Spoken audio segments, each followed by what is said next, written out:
He had absolute power over millions. Yet every morning, he reminded himself he was just a servant. Around 170 AD, Marcus Aurelius ruled the most powerful empire on earth. He could execute anyone with a word, build monuments to himself, take whatever he wanted, but instead, he woke up before dawn and wrote in his journal about how power doesn't make you special, how leadership is service, not status, how the higher you climb, the more you owe to others. While other emperors before him had gone mad with power, Marcus used power to serve, and the lessons he wrote down about leadership are more relevant today than they were 2,000 years ago, because real leadership hasn't changed. It's never been about control. It's about responsibility. And most people with power never learn that. But Marcus did. And it made all the difference. Here's what corrupts most leaders. They confuse power with purpose. They get the position and think that's the achievement, that having authority makes them important. So they use power for themselves, for their ego, for their comfort, and they wonder why their teams don't respect them, why their organizations struggle, why people leave as soon as they can. It's because they're not leading. They're just occupying a position of power. And there's a huge difference. Marcus understood this from the beginning. He never wanted to be emperor. Didn't seek it, didn't campaign for it. He was adopted into the position by the previous emperor Antoninus Pius, who taught him something critical. That leadership isn't about you. It's about the people you serve.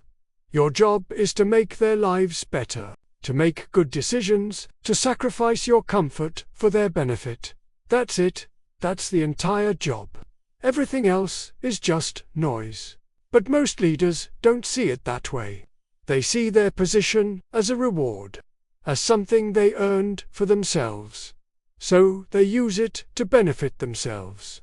They prioritize their image over results, their comfort over their team's needs, their ego over effectiveness. And that's when organizations rot from the top down. Not because of bad strategy, because of selfish leadership. Marcus did the opposite. He treated power as a burden, not a privilege. Every morning he'd write himself reminders that he was emperor to serve, not to be served. That the people needed him to be better than his weaknesses. That his decisions affected millions and he couldn't afford to be careless or selfish. This wasn't false modesty. This was understanding what leadership actually requires. He wrote this line that defines real leadership. Waste no more time arguing what a good man should be. Be one. Most leaders talk about values. Marcus lived them. Most leaders delegate responsibility. Marcus took it. Most leaders blame others when things go wrong. Marcus looked at himself first. That's the difference between someone with power and an actual leader.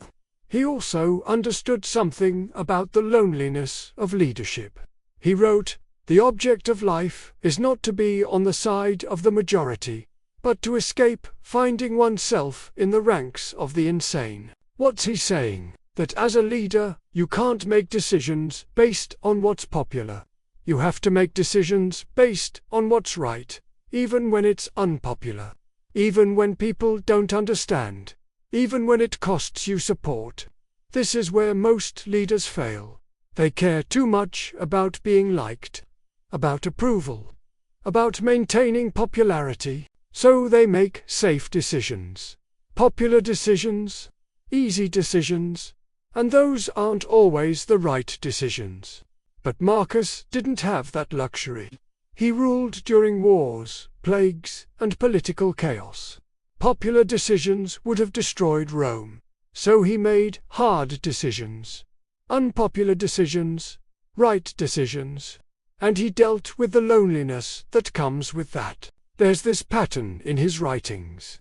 He constantly tells himself to stay focused on his duty, to not get distracted by what people think of him, to not seek praise or avoid criticism. Just to do the work that needs doing. Lead effectively. Make good decisions. Serve the greater good. That's all that matters. The rest is just ego trying to interfere with actual leadership. He also taught about leading by example. He said, "What's bad for the hive is bad for the bee." Meaning, you can't ask your team to do things you won't do yourself. You can't hold them to standards you don't meet. You can't expect them to sacrifice while you're comfortable. Real leadership is showing the way, not just pointing the way. Marcus lived simply despite being emperor. He worked harder than most of his advisors. He dealt with problems directly instead of delegating everything. When there was war, he went to the front lines. When there was plague, he stayed in Rome instead of fleeing. He didn't ask his people to endure anything he wouldn't endure himself, and that's why they followed him. Not because he had power, because he earned respect through his actions. This is what modern leaders miss.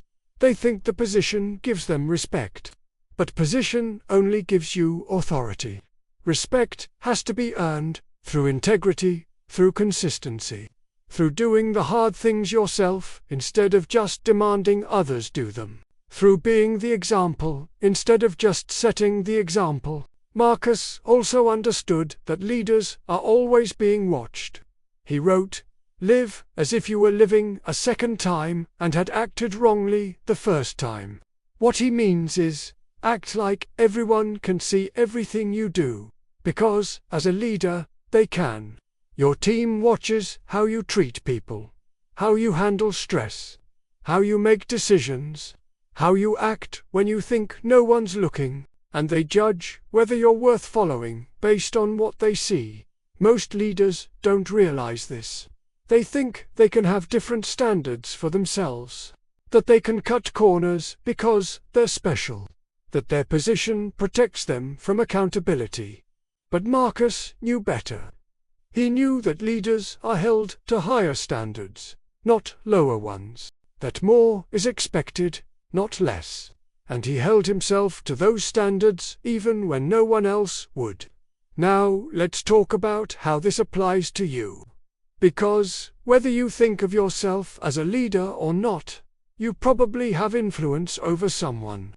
At work, in your family, in your community. And how you use that influence matters. Are you using it for yourself or for others? Are you leading or just controlling? Think about the last time you had authority over a situation. Did you make it about serving the outcome or about protecting your ego?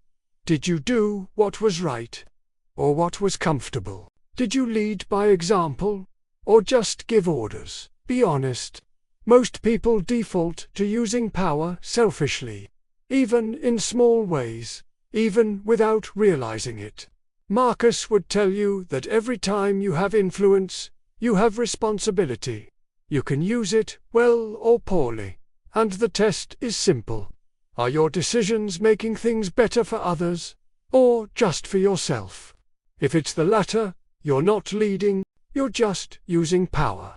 And eventually, people see through that. Here's the practice Marcus followed. At the end of each day, ask yourself 3 questions. What did I do today that served others? Where did I fail to lead properly? What will I do differently tomorrow? This daily review kept him honest, kept him focused on the actual job of leadership instead of the ego rewards of power. You can do the same. Whether you're managing a team or just influencing the people around you, review your actions. Were you the leader you should have been? Did you make decisions based on what was right or what was easy? Did you lead by example or just by authority? And where you fell short, commit to doing better. Marcus also taught about handling criticism. He said, "If anyone can refute me, show me I'm making a mistake, I'll gladly change. It's the truth I'm after, and the truth never harmed anyone." Most leaders get defensive when criticized. They take it personally, they attack back. But Marcus welcomed correction, because he cared more about getting it right than being right. That's maturity. That's what real leaders do. So when someone criticizes you, don't defend yourself automatically. Ask if they're right. If they are, thank them and change. If they're not, explain why without attacking them. Either way, you're leading, by being open to feedback, by staying focused on truth rather than ego, by modeling humility even when you have power. Here's what Marcus understood that most leaders don't. Power amplifies who you already are. If you're selfish, power makes you more selfish. If you're insecure, power makes you more insecure. But if you're committed to service, power gives you more capacity to serve. The difference isn't in the power, it's in the person holding it. So before seeking leadership, Marcus would say, become someone worthy of it. Build character, build discipline, build integrity. Because if you get power before you build those things, the power will corrupt you. It'll expose and amplify every character flaw you have. And you'll become the kind of leader people hate working for. But if you build character first, if you learn to lead yourself before leading others, if you understand that power is responsibility, not privilege, then when you get authority, you'll use it well. You'll serve effectively. You'll make people's lives better. And that's what leadership actually is. Marcus Aurelius had absolute power, and he used it for service. He could have done anything, built anything, taken anything, but he chose to spend his power making Rome better, making decisions that helped people he'd never meet, sacrificing his comfort for the common good. That's why he's remembered as one of the best emperors Rome ever had. Not because he was the most powerful, because he was the most responsible. Leadership is about responsibility, where power meets purpose. And the purpose isn't yourself, it's the people you serve. Remember that, and you'll actually lead. Forget it, and you'll just be someone with authority who nobody respects. Subscribe for more leadership wisdom that works.